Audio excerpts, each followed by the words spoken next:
On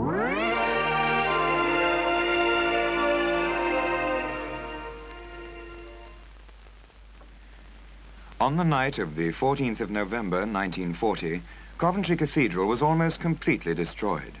Only the spire stood unscathed, as it has stood for almost 6 centuries. Today, in the presence of Her Majesty the Queen, the new Cathedral Church of St. Michael will be consecrated by the Lord Bishop of Coventry.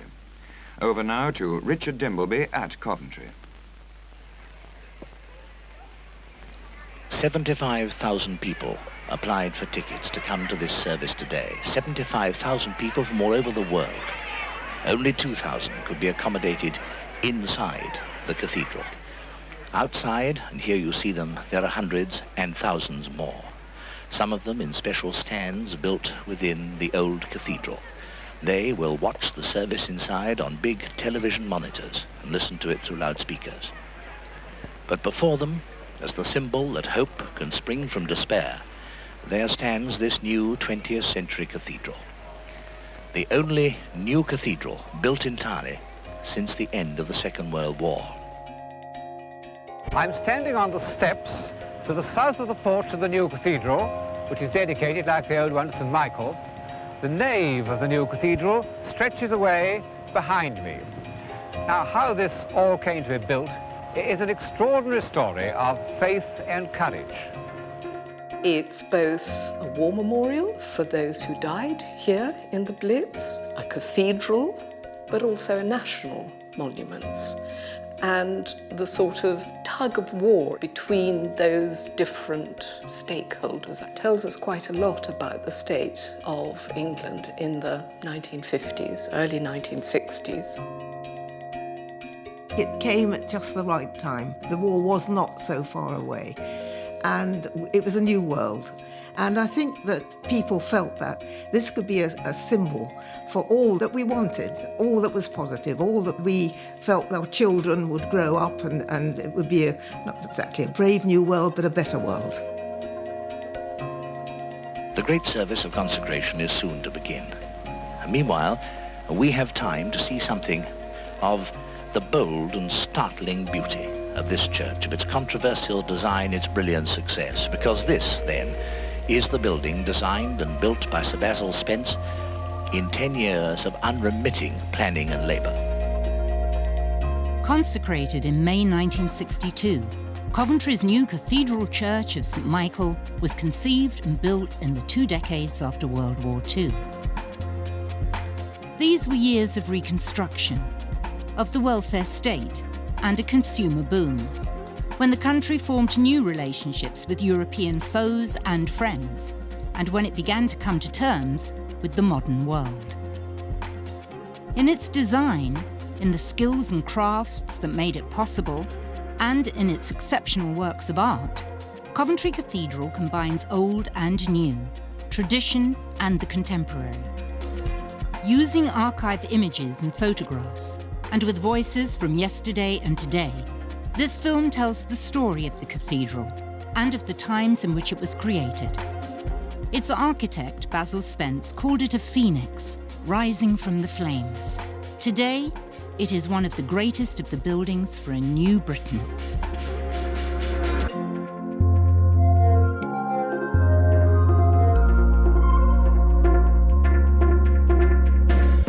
The city of Coventry, in the middle of England.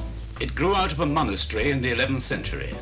It grew into a town that was famous 700 years ago for its trade in wool and cloth.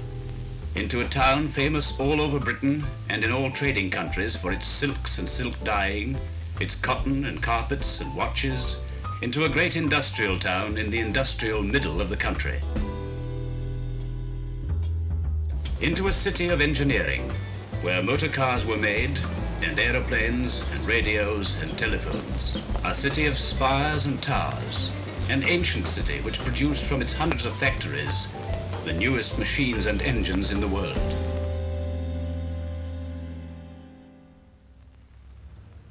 On the 14th of November 1940, in one of the first significant air raids outside London, German bombers targeted the factories and workshops that clustered close to Coventry's centre. englische Flak ist auf dem Posten. Ein wahrer Feuerhagel prasselt uns entgegen, aber ungehindert geht es weiter.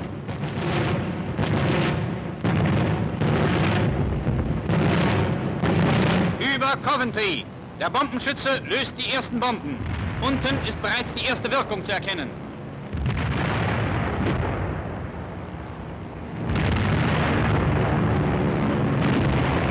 Die Brände werden immer zahlreicher und das ist erst der Anfang.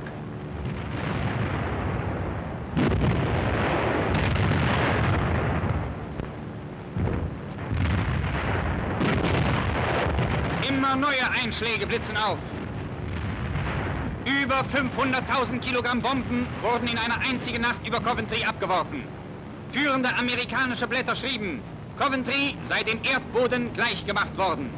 Mr. Churchill aber faselt immer noch von der Unbezwingbarkeit seiner Royal Air Force.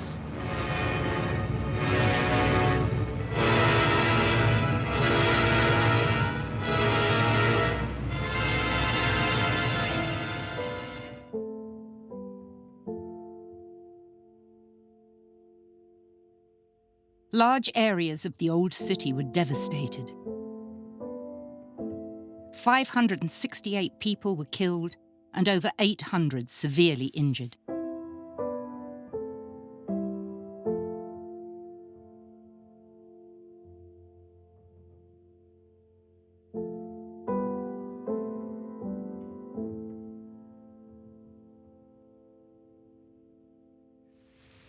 Up on the top roof and the lower roofs and the ground floor we waited, and then bomb after bomb, incendiary bombs fell, and we fought them with what we could of the equipment we had, one after the other. It took a long time.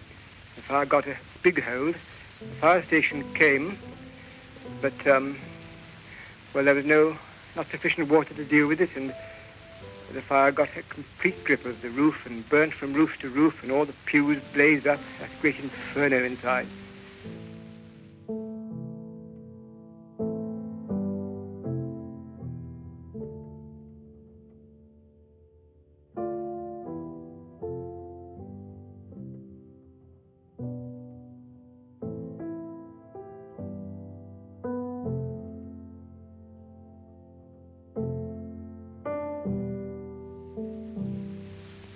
That night the city burnt, and the mother church of the city, and yet the tower and the spire still stand, soaring to the sky, and I feel that's an emblem of the eternal majesty and love of God.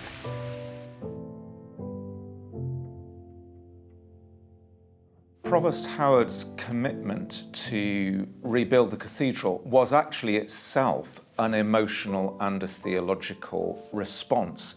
He was overwhelmed with this conviction that just as the cathedral had been crucified with Christ, it would rise with him.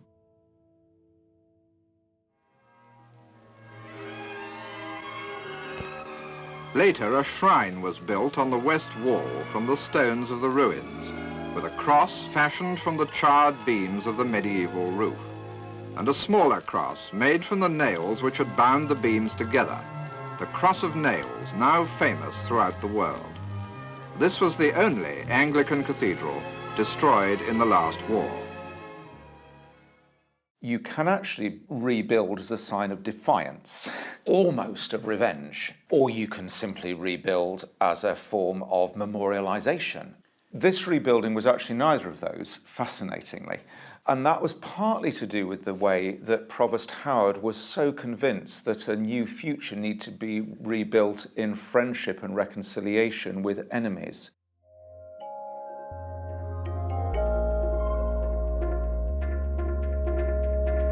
Coventry was one of the first cities in Britain to have a complete plan for rebuilding.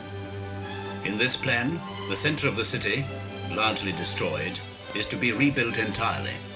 The planners of Coventry believe that cities only exist for the use of people. They believe that everyone should feel that it's worth his while to make his city, or town or village, a good, decent, pleasant place to live in. In war, we work together to destroy a common evil. In peace, we must work with no less vigour for the common good. In 1938, Coventry had appointed a progressive young architect, Donald Gibson.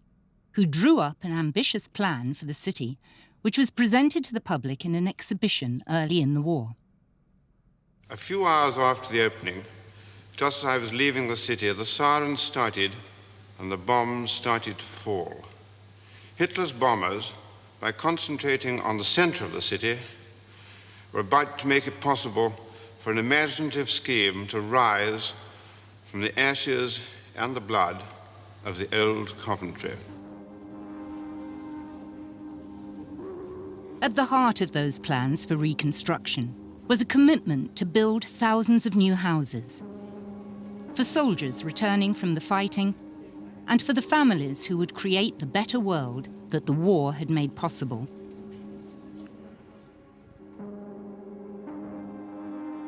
After the war, there can be no thinking of returning to the good old days, the days of cramped houses in crippling streets, of slums still living on in a lingering death from the last century, of the sprawling, dull, same-faced miles of suburbia. After the war, great numbers of houses must be built quickly and well.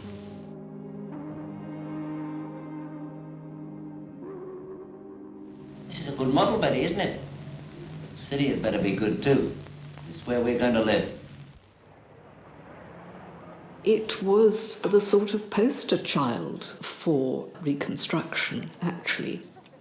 It was a very well-organised city. Donald Gibson and his very large architectural team set to work redesigning absolutely everything, from street furniture to this new road system, Ring Road, to new housing, obviously, the schools that were needed for the young population, because Coventry was a boom town. Not only did they build new homes, new schools, and new churches, but the city became an international showplace. The entire centre was completely rebuilt, free from traffic, open, gay, and modern in spirit. This same spirit was to inspire the building of the new cathedral.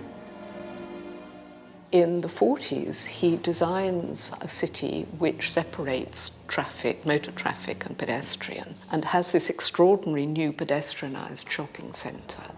But interestingly, it's aligned precisely on the tower and spire of St. Michael's. So you were always going to be conscious of it there. New Coventry was always going to be conscious of the history of this place. What you see before you is what is called the precincts.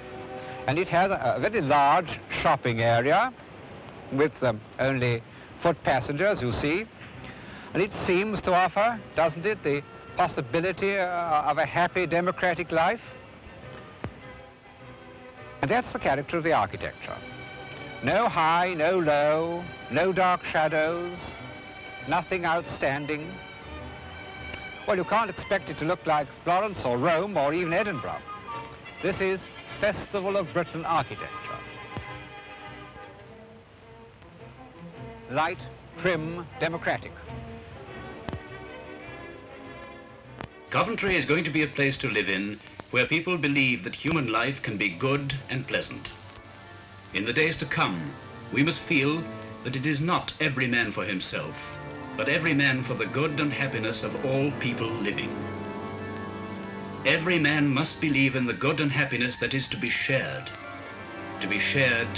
equally.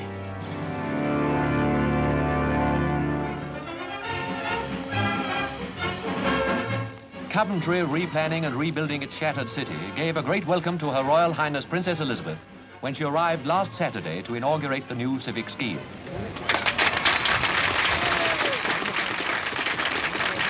Today, we are looking forward to the future, and I do not intend to dwell on the horror of that night in November 1940, when the flames destroyed so much of your city.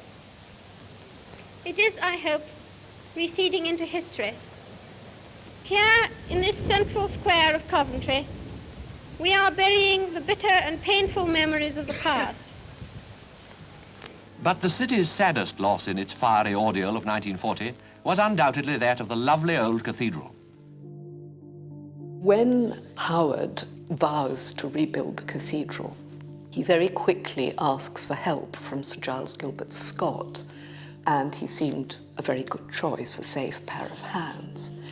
But the building which Scott designed was enormous, absolutely enormous, and it very soon annoyed the Bishop of Coventry, a new bishop who arrived in 1943, Neville Gorton, who was a great radical and was convinced that Gothic architecture, or the sort of streamlined neo-Gothic, which Scott specialised in, sent all the wrong messages for this new city. He wanted to attract young people, and he felt that really a new cathedral should be a new cathedral and not paying lip service to period styles.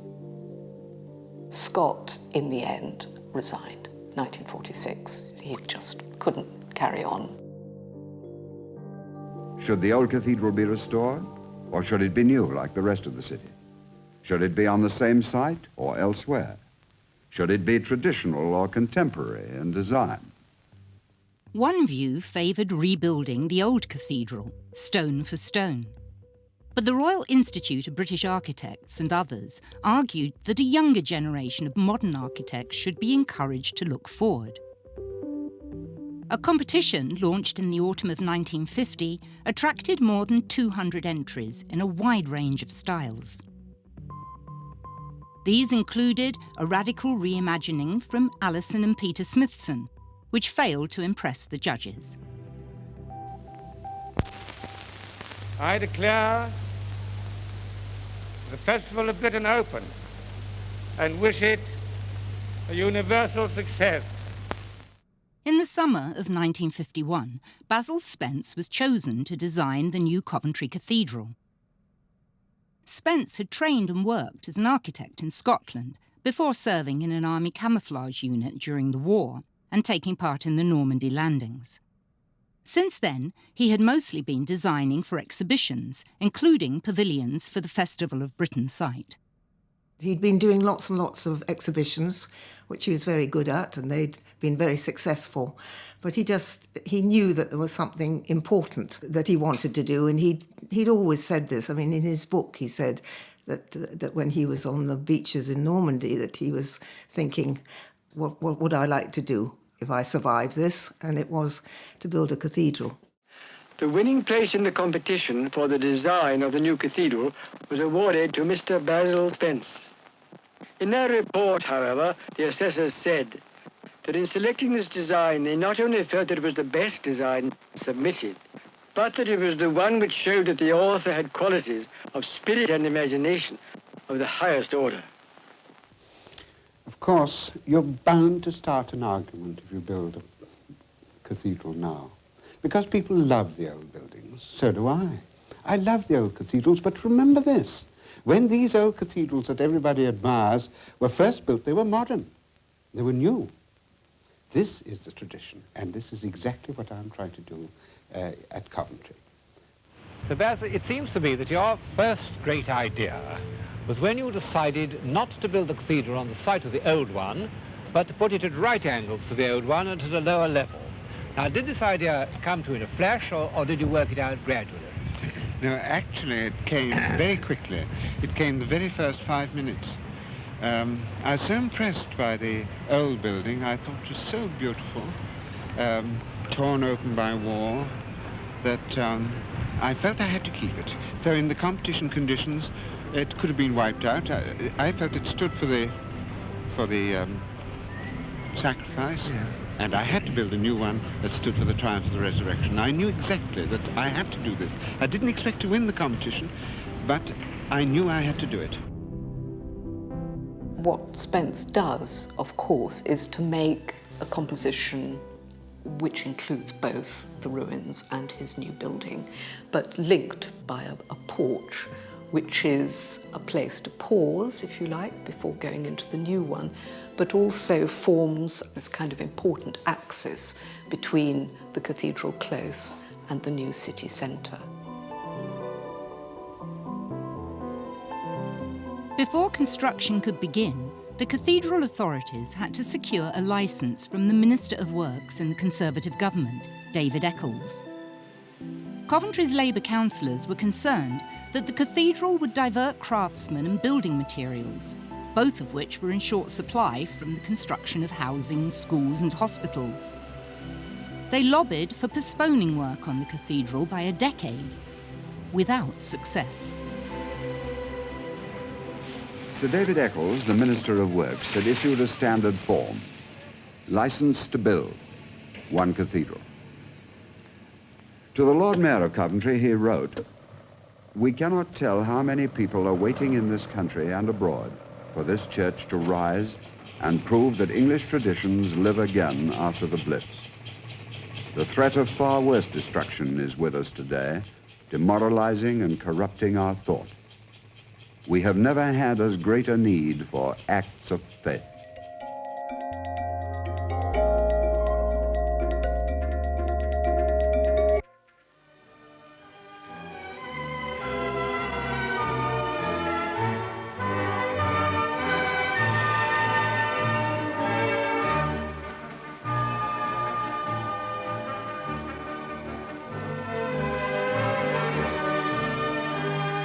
Centuries-old Priory Row was closed and the blitzed buildings nearby demolished to clear the area for excavation.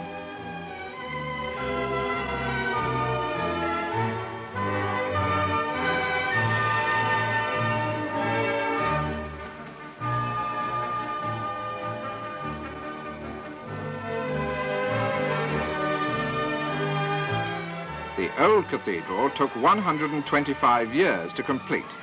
Now, for the first time in 3 centuries, a new cathedral was to be built in one continuous operation lasting only 7 years, using materials and techniques unknown to the builders of medieval times.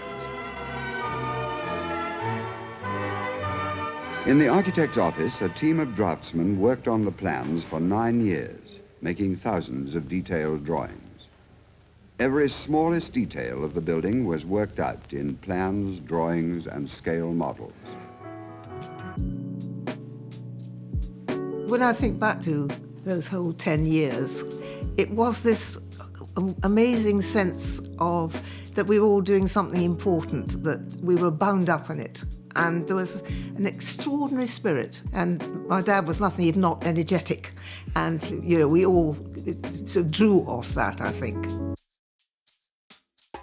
Spence, in his book, Phoenix at Coventry, says that there was quite a lot of pressure to employ a local building contractor in Coventry, of whom there were many, of course.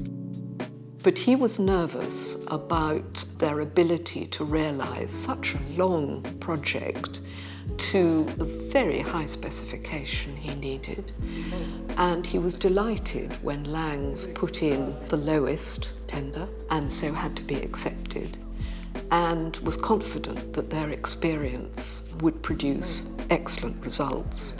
And so it proved, I mean, the quality of the craftsmanship, everything from the stone masons and the laying of the stone to the extraordinary flooring and finishes of the cathedral are remarkable. It was a strangely difficult period because there wasn't enough money to build one cathedral, as the building licence signed by the minister said, you know, permission to build ... one cathedral. But Langs actually didn't win a whole contract. They won the first contract of the foundations and the basement, and the next stage had to be renegotiated. And in the process, Basil was evolving and changing the details one way and another. So it was actually very complex.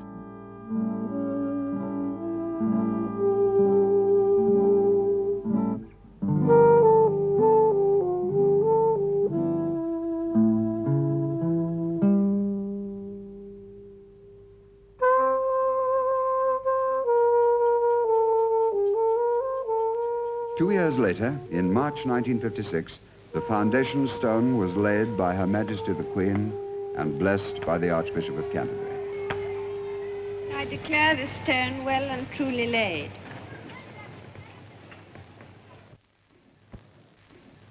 Already, in many parts of England, work was in hand, bringing to life the hope and inspiration which this new cathedral symbolized. The stone was quarried at Hollington in Staffordshire, where Englishmen have quarried stone for 1,000 years.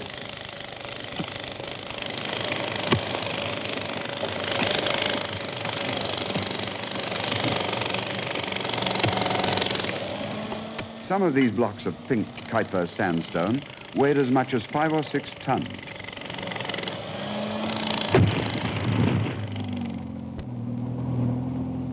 The blocks, when cut, were loaded on lorries and taken day by day to the mason's yard 3 miles away at Rosslyn. In this yard, each block was cut into smaller stones to form the outer wall.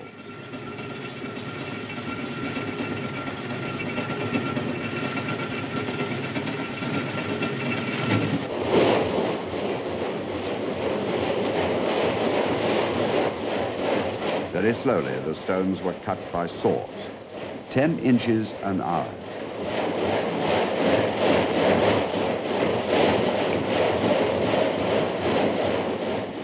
Every block was planed and cut and then masoned by hand by craftsmen of long experience.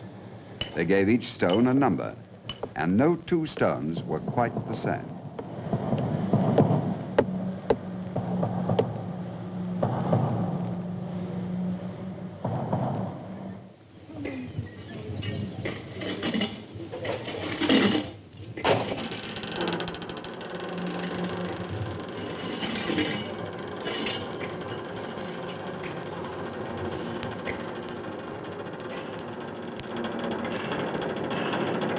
Each day, 7 tons of numbered stones left the yard for Coventry, 50 miles away. Every day, the stones arrived on the site. The plan for the erection of the cathedral depended on this steady flow of materials. Over 70 miles of scaffolding, yes, 70 miles of it, were used outside and inside to construct the walls and roof. The roof is supported on the perimeter walls by reinforced concrete beams. Spanning 90 feet, it's a vault in the form of a concrete shell 4 inches thick with post-tension tie beams.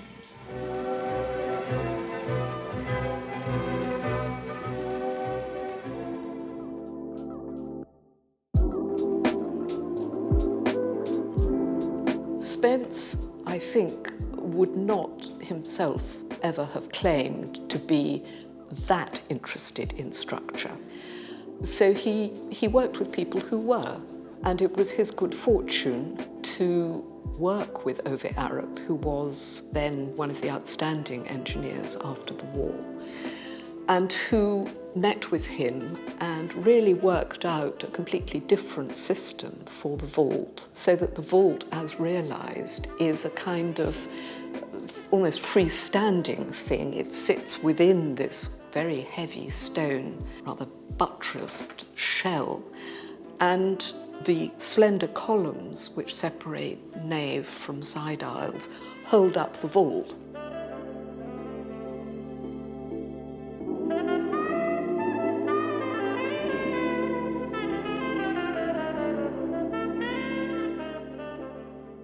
Now, by 1958, the great design was taking shape.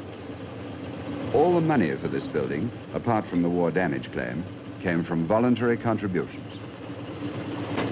There were, in the end, a great number of gifts, some very substantial ones, but the basic funding from the official payment for the cathedral was based upon calculations for the building of 1 number plain cathedral. I think the word plain is actually in the Act.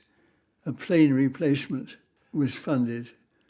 And in a way that brings into sharp focus the reason why the works of art are so important. Well, it was a crazy idea, actually, in the first place, to get married in the cathedral, because there wasn't a cathedral. It was a building site.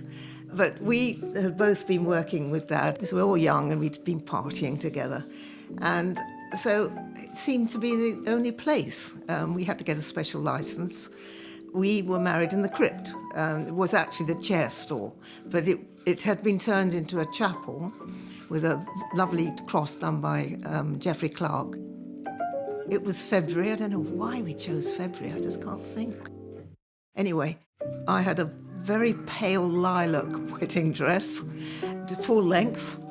And so as I tripped through I didn't trip, but as I glided through the building site, it was rather lovely because the workmen were all there and they clapped us as we went in, which is fantastic. My dress was about the first sort of 6 inches was full of sort of rubble, really, building rubble.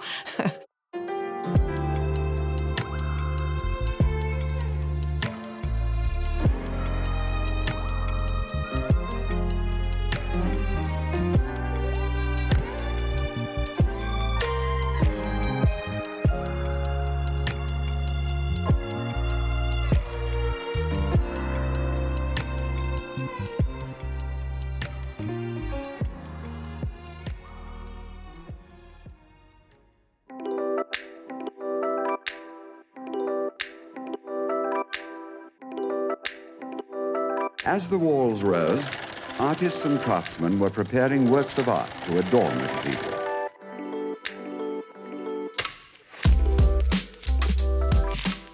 One of Basil's many assets in terms of his masterly control of the cathedral challenge, that as he was developing and as the cathedral design was evolving and being modified this way and that, at that early stage he was embracing artists to be involved.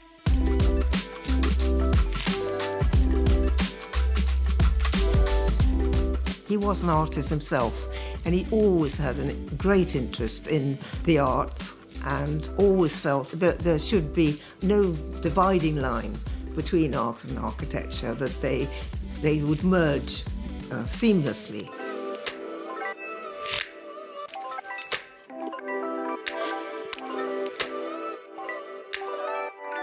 You've made your cathedral a concentration of all, or almost all, that was most alive in English art in the 50s. Did you have any difficulty in getting these works past your committee? On the whole, not. But they're a Midland committee, and it was difficult for them to accept controversial figures. Amazing what you made them swallow. But they were wonderful. I'd like to say that they backed me up most wonderfully, and in the end they trusted me a great deal. But everything didn't always go smoothly. 10 windows rising from floor to roof were to light the nave. At the Royal College of Art in London, 3 artists, Lawrence Lee, Keith New and Geoffrey Clark, had started to design these windows in 1952. These designs alone took many months to complete in the studio prepared by Lawrence Lee. We decided that we would adopt the usual Christian symbolism, but that it would be impossible to use Bible stories and lives of saints, but rather we should do the thing in a more abstract form. In these Coventry windows, the English art of stained glass was born again. Medieval skills were revived and new techniques invented to make the hundreds of colors and textures. Cool green, gold ruby, plain blue, streaky amber.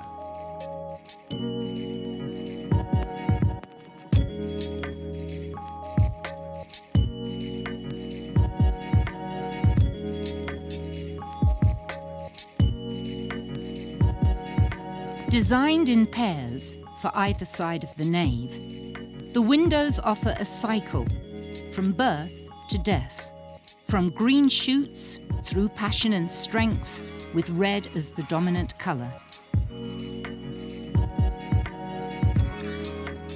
and on to an age of experience in a multitude of hues.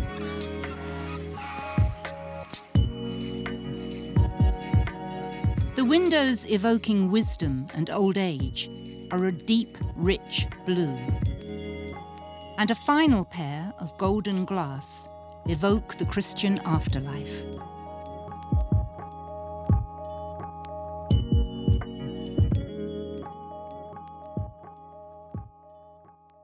The only division between the old and the new cathedral will be the great glass screen designed by John Hutton.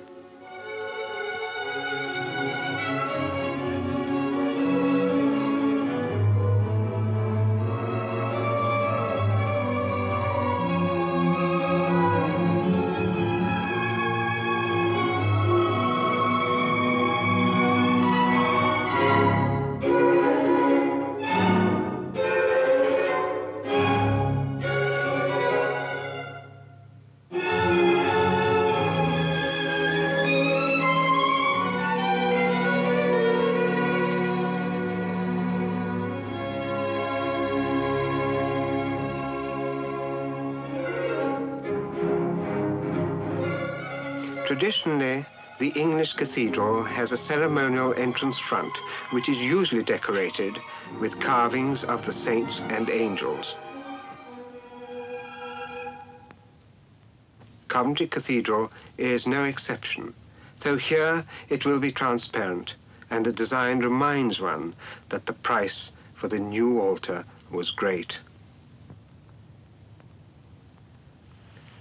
Many people killed, and many, many more maimed and injured for life. So the new altar will be seen through the bodies of the saints and the martyrs.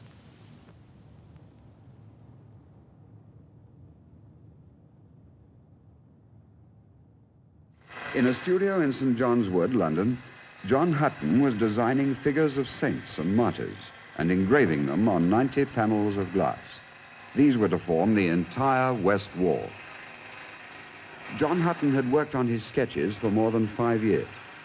When each drawing was completed, it was enlarged to actual size and then engraved on the glass. He endured the labor of grinding these figures for more than 2 years.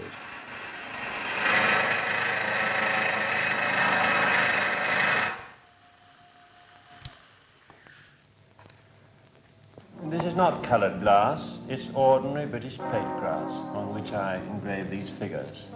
Glass engraving has been done for upwards of 1,000 years, but in a rather different way. Normally, the glass is laid on a revolving grindstone, but I use a small grindstone on a hand drill and draw on the glass as an artist would, really.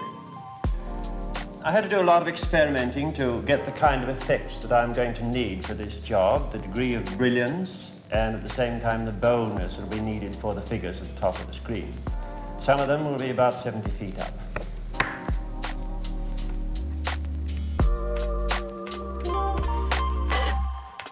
The screen rises above me. An enormous glass screen fills the whole end of the cathedral. When I say enormous, it's 70 feet by 40 feet. It's engraved by John Hutton with angels and saints and fathers of the church.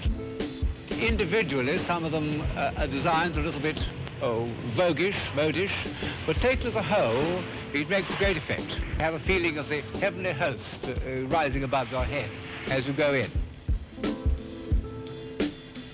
Now I shall walk in through the glass doors. Glass doors, you know, one rather associates with banks or restaurants, whatever it may be. And for a moment I have profane associations, but the moment I get into the cathedral, those entirely slip from me, because the whole impression as one comes in is solemn and full of religious feeling.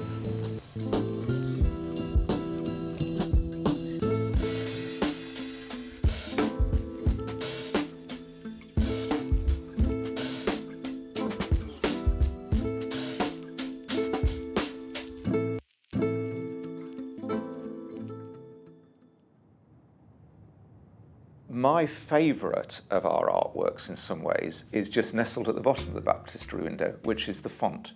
This massive limestone boulder from a hillside just outside Bethlehem, which was the gift of Langs the Builders, the personal gift of Langs the Builders, shipped by road and sea and then road again. This incredibly tangible thing, when I'm taking people around the cathedral, I always get them to come and put their hands on it. So that you touch the historical, physical root of the faith that we proclaim in the cathedral. the shell-shaped scoop carved out by Ralph Bayer, of course, just kind of finishes it off. It is the most amazing thing. It was a touching idea to bring a boulder from Bethlehem, and there was a great feat of international cooperation to get it here. But I can't feel quite happy about it. I think the idea of leaving this shapeless stone is foreign to the whole symbolism of baptism. The moment when you are being given a new form should be symbolized by something which is itself being given form, the best possible form. And I don't really very much like the way it stands on a sort of stalk. It's a detail, but the details here are so fine that one is entitled, I think, to criticize them.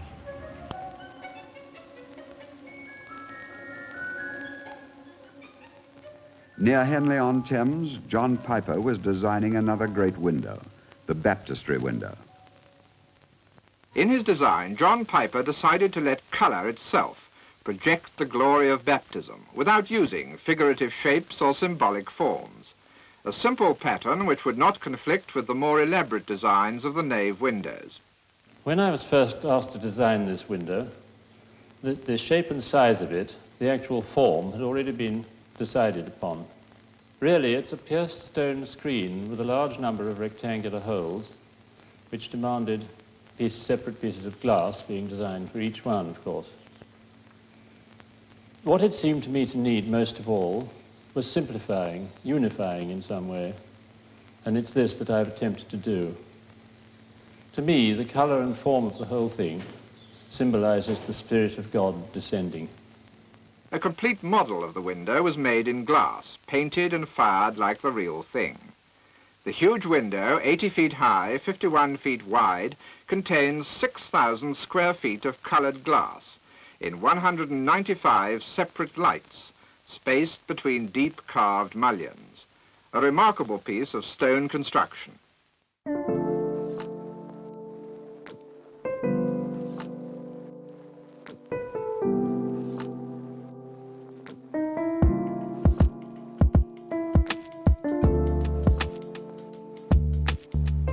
I think the window is incredible, and the way that Patrick Renshins took the designs, including the spatters of paint, and turned them into glass is genius. And of course we now talk more about the Piper Renshins window rather than just the Piper window, partly for that reason.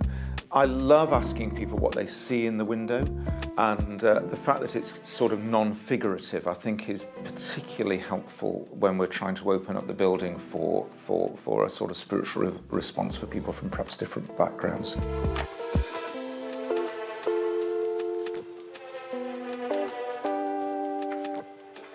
Almost everything for the cathedral was made in Britain, but one of its chief embellishments was made in France.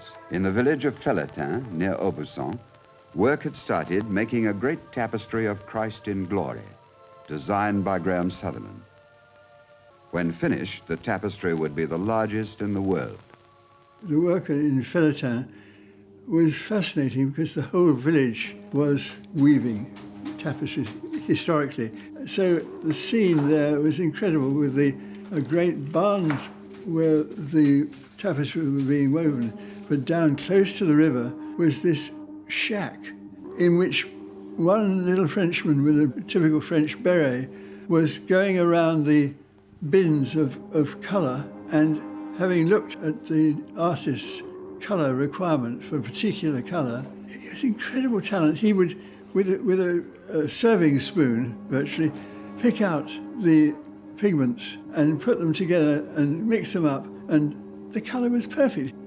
More than 100 different shades of colour were included in the artist's design. The skeins of wool were soaked in vats and hung on racks to dry.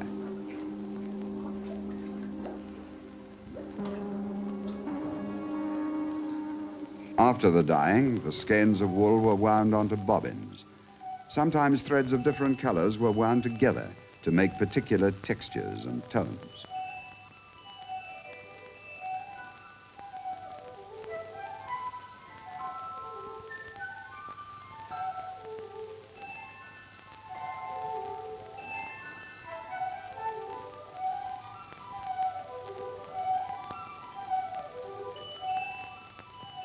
This is Graham Sutherland's design for the tapestry.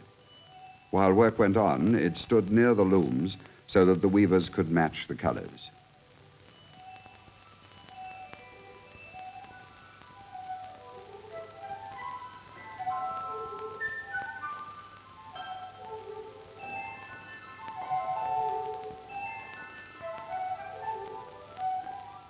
And this leads to my final question, why you chose tapestry as the medium for your chief piece of figurative art.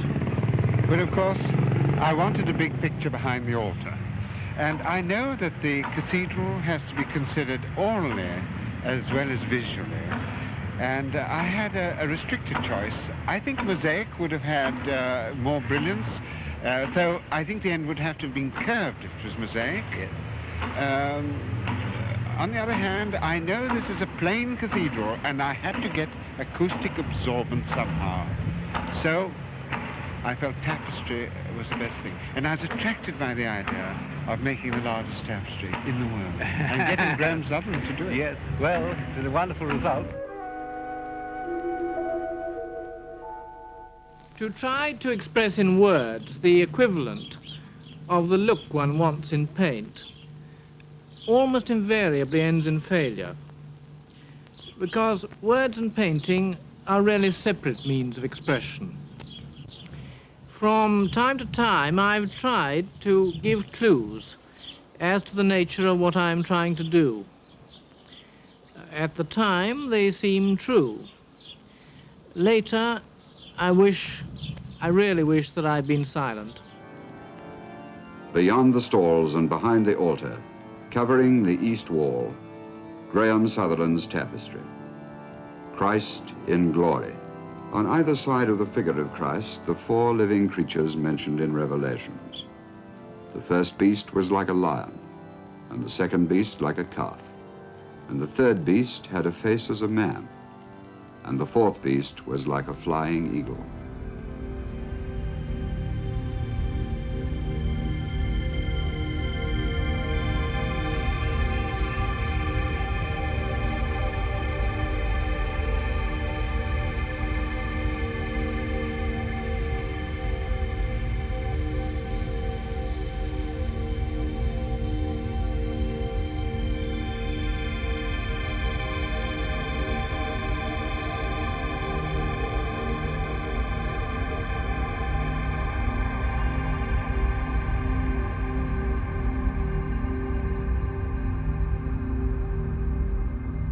What Geoffrey Clark gave to the cathedral was principally, I think, and very significantly, was the high altar cross. I think the high altar cross, again, it would be second perhaps to the font for me, for my favourite thing.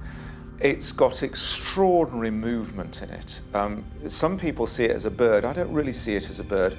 I see one of the original crosses of nails at its heart, and then this movement out from that reconciling cross of nails in the arms and then up to heaven and rooted almost in the earth with this, quite strangely, the kind of sheath around the shaft of the cross, which looks almost like tree bark.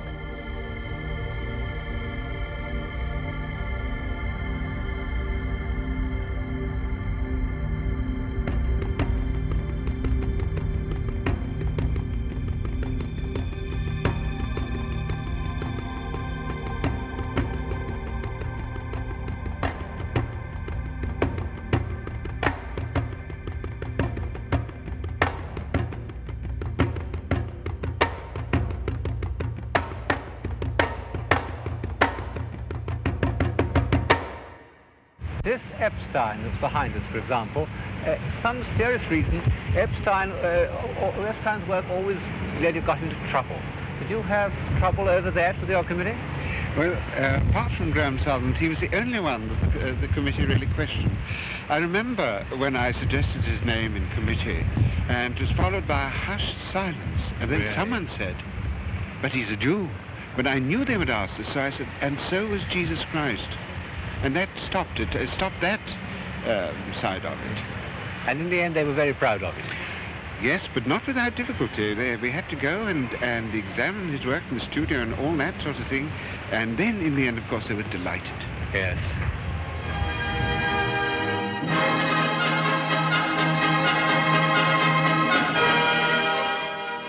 The statue was unveiled by Lady Epstein at a service of dedication, another landmark in the rebuilding of the cathedral.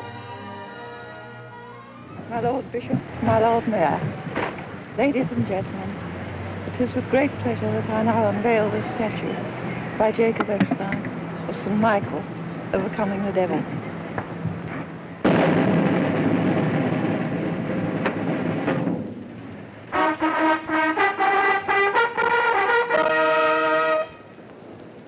Thank you, Sir Basil, for answering all my questions. And may I also thank you from all lovers of art for what you've done for British art during the last 15 years. The greatest and the most imaginative act of patronage for, well, at least a century.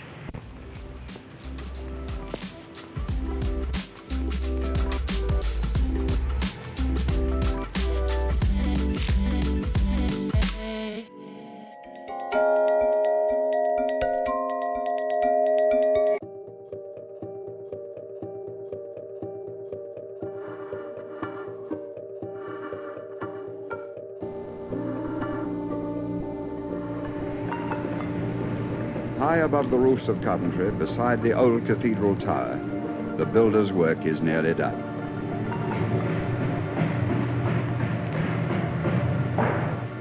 The new building dominates the city. As the main structure neared completion, attention turned to two small chapels, which had been elements of Basil Spencer's design from the beginning. The Chapel of Unity was intended as a place of worship for all Christian denominations. Stained glass by Margaret Traherne was financed by a gift from the German evangelical churches, presented during a state visit by President Heuss of the Federal Republic of Germany.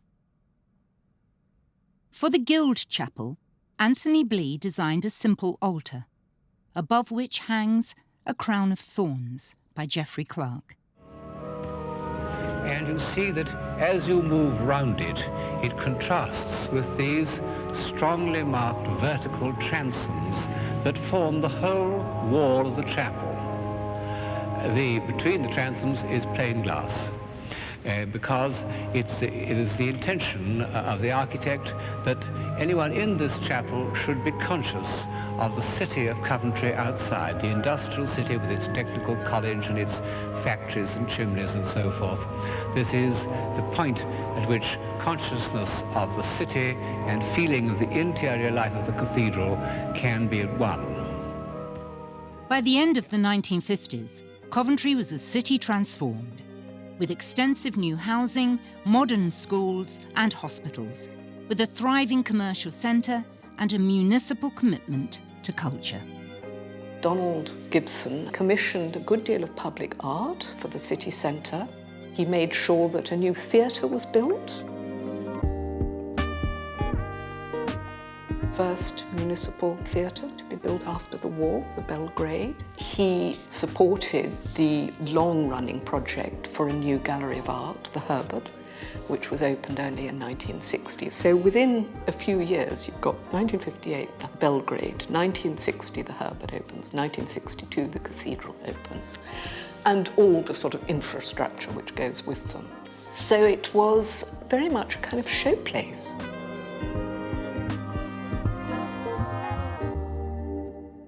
But as elsewhere across England, the makeup of Coventry was changing rapidly. Local industry attracted an increasingly multicultural workforce, and there were many more young people with new expectations for their city. The money which is now being spent on nuclear bombs could be spent upon old age pensions. After nightfall, there is very little life about the streets of Coventry.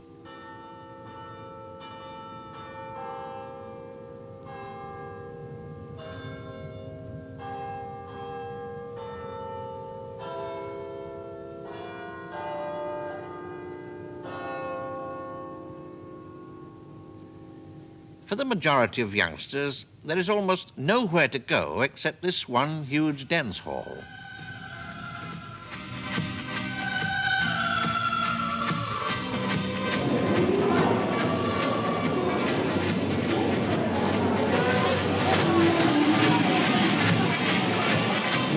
one day I guess I'll find myself another little girl to take the place of my true love. But as long as I live, I know I'll hear her. This, by the way, was just an ordinary weeknight with hundreds of couples dancing to the strains of pop records. Way above me. I want to leave. I want to get to London. There's nothing to keep me here. All this, all these new buildings going up, they're so boring. Can't stand them, There's no life at all, really. There's only the theatre. Well, I like it, but I think that the new Coventry is not inhabited by Coventrians by birth. It's full of immigrants like me and other people of different colours and sizes.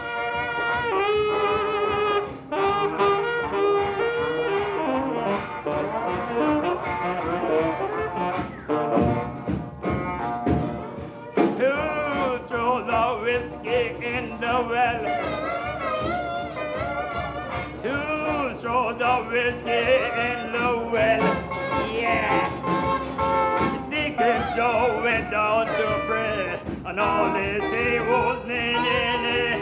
Oh, throw the whiskey in the well. Many working families had never had it so good. But there were already the first signs of troubles ahead for the region's manufacturing industries. You see, we're also not only worried about that side of it, about work going out of the city, we're also worried about the common market. Now, I've said before, and I've always said it, we've fought for the conditions we've got here, and we've got good conditions, and I don't want to see them lost. And I feel that if we enter the common market, these people will come into this country and work, and we may lose what we've already got.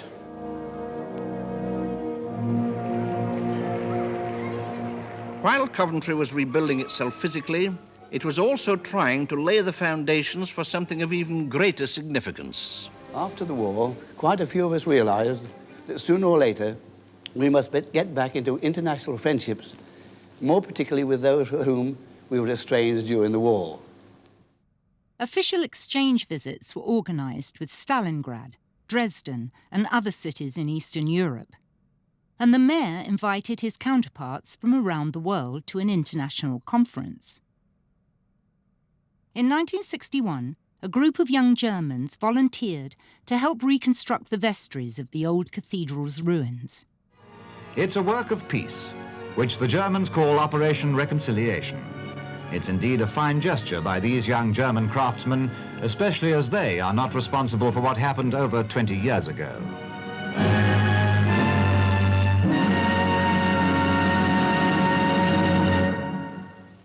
Here I am in the doorway of the old cathedral, and on my right is the spire which was so miraculously preserved from destruction and still retains over its ascendancy over the whole city.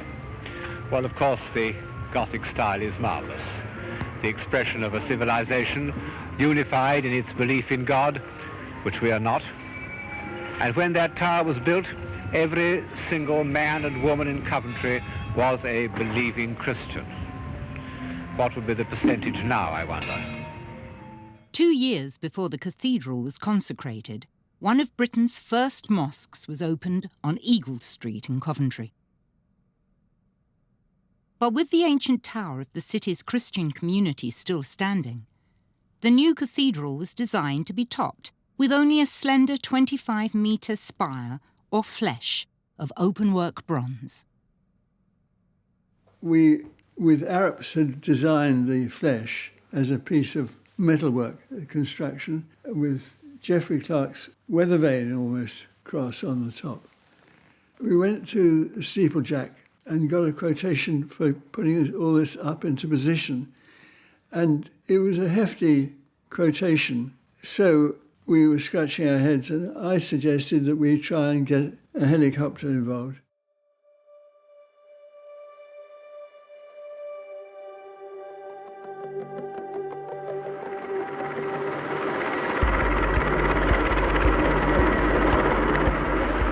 one-rotor Belvedere helicopter from number 72 Squadron based at Odium in Hampshire has taken off with the nylon ropes hanging from beneath the aircraft, ready to pick up this 78 feet bronze spire to put it on the roof of the cathedral. It's quite a hazardous operation indeed. Gently raising the spire now. Raising it very gently.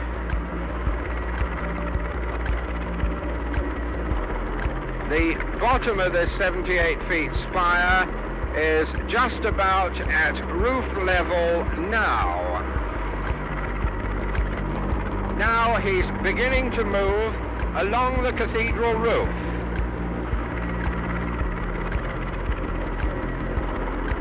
Coming down, in fact, I think that the RAF crew on the roof are holding the spire now. They're now holding the base of the spire.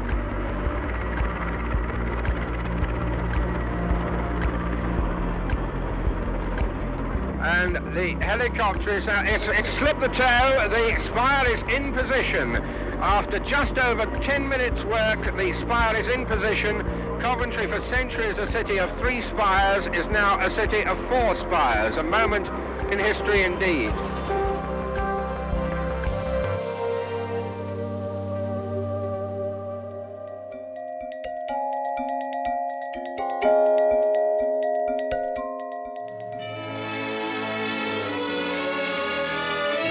Coventry, a name that rang through the world 22 years ago, rings out anew, for its cathedral is reborn. Epstein's inspired St. Michael conquering the devil seems to link the dawn of faith with this new church, expressive of Christianity in 1962. Now, long after the blitz that destroyed the old cathedral, comes the consecration of the new.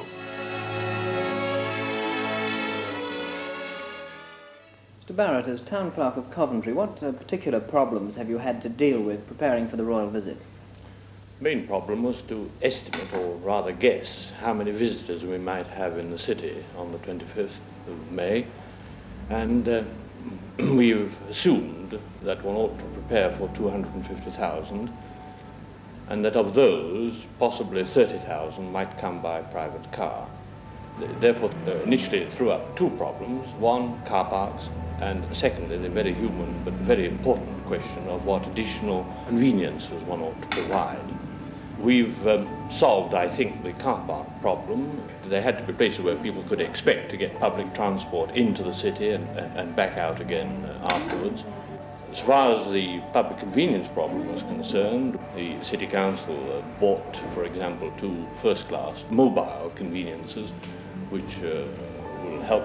And in addition, we're going to provide a number of temporary conveniences, in particular at these temporary car parks that we've provided for. Well, it's obvious that you and your department have had a lot on your plate. Is everything under control? We dare to think so. It would be for lack of preparation if things don't go all right on the 25th.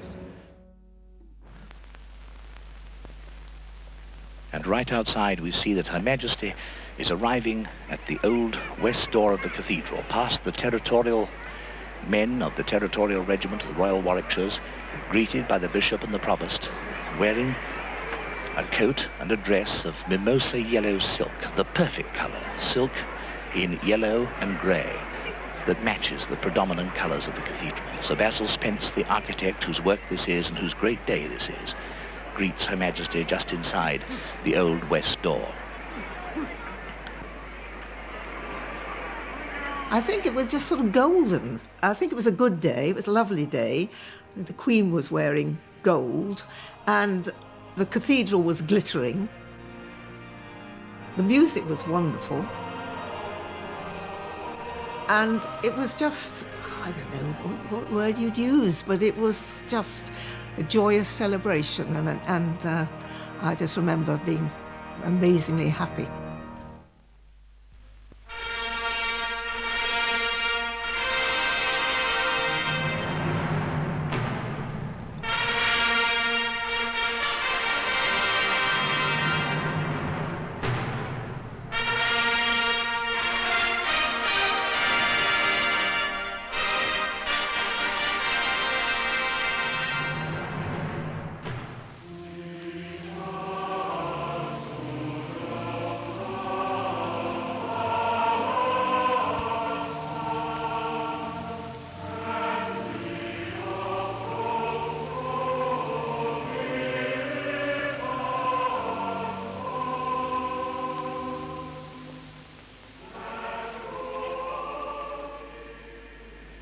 the Archbishop of Canterbury, Dr. Ramsay, comes forward. The sun, which is now streaming at a most propitious moment through the multicolored windows of the cathedral, strikes the magnificent cope and mitre that he wears and makes it gleam as he bends down to add his name to that of Her Majesty the Queen. This in silence. And how dramatic is the silence after all the singing and the pealing of trumpets. In these few moments, the cathedral is coming to life. The last signature is added, that of the provost. And the deed now becomes, in law, reality.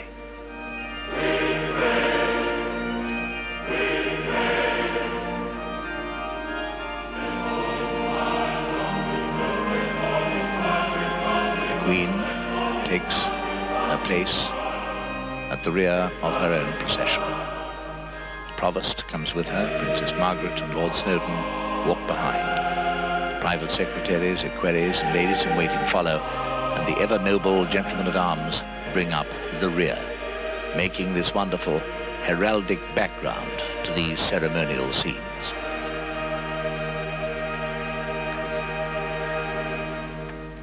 The anthem ends. Her Majesty, with the verger preceding her, passes the ranks of diplomats, the representatives of 40 or 50 different countries of the world who've come on this day to the industrial diocese of Coventry. And there have been none in this cathedral more moved today than the representatives of Germany, who've come to cement the friendship and to accept the good faith and the love now offered to them by Coventry, which long ago forgave. This is Her Majesty's first real opportunity to look at the cathedral about her. And you can see she looks up and left and right at the colors of the windows, at the great baptistry window, and now at the big screen that she approaches as she finally leaves the cathedral.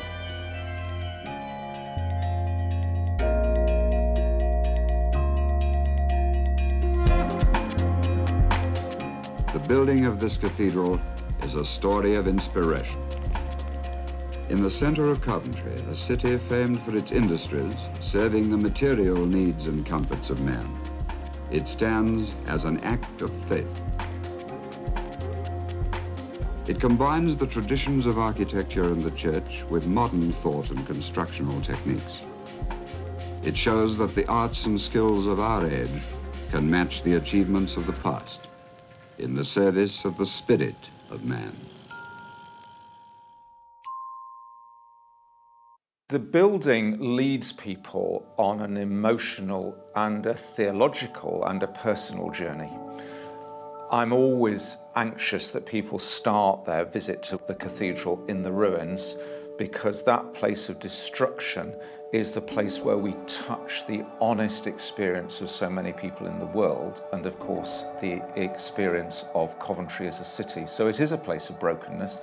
And then we move through the porch into the new cathedral, where in the light and the colour and the space and hopefully some sense of safety, we move into a place of healing and hope. So it's that journey which is an emotional journey, which meets people in the reality of where they are, but it leads them into a new place. And it's a theological journey which says we meet Christ crucified, but we also journey to the place of resurrection and new life. I think that the main idea of Basil Spencer's cathedral, the idea which he said came to him in a flash, is indeed an inspiration. The relationship of the new cathedral to the old is a great architectural idea. And this vast empty space dedicated to the altar with the tapestry hanging behind it is really moving.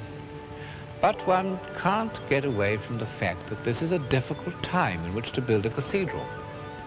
I'm sure it was a wise decision to build in the style of the 50s, but because vital architecture must be built in the style of its time, and to say that this doesn't apply to a cathedral is, well, almost to admit that a cathedral isn't a necessity at the time. Well, it was taken a slice of my life, and it's been a great experience, and that will never, never be taken away from me. And I just did it. I tried to be a servant, you see, and it gave one fantastic strength just to be a servant and forget about yourself, just be a servant. Because in the imagination, you know, there's always perfection. In the imagination, there's perfection. In reality, there isn't. Can't be. Because in the imagination, if you see a fault, it changes. It changes just like a cloud, you see. And you can always have perfection in your own mind. It's always beautiful. But when you put it down, and when you build it, all the faults are there.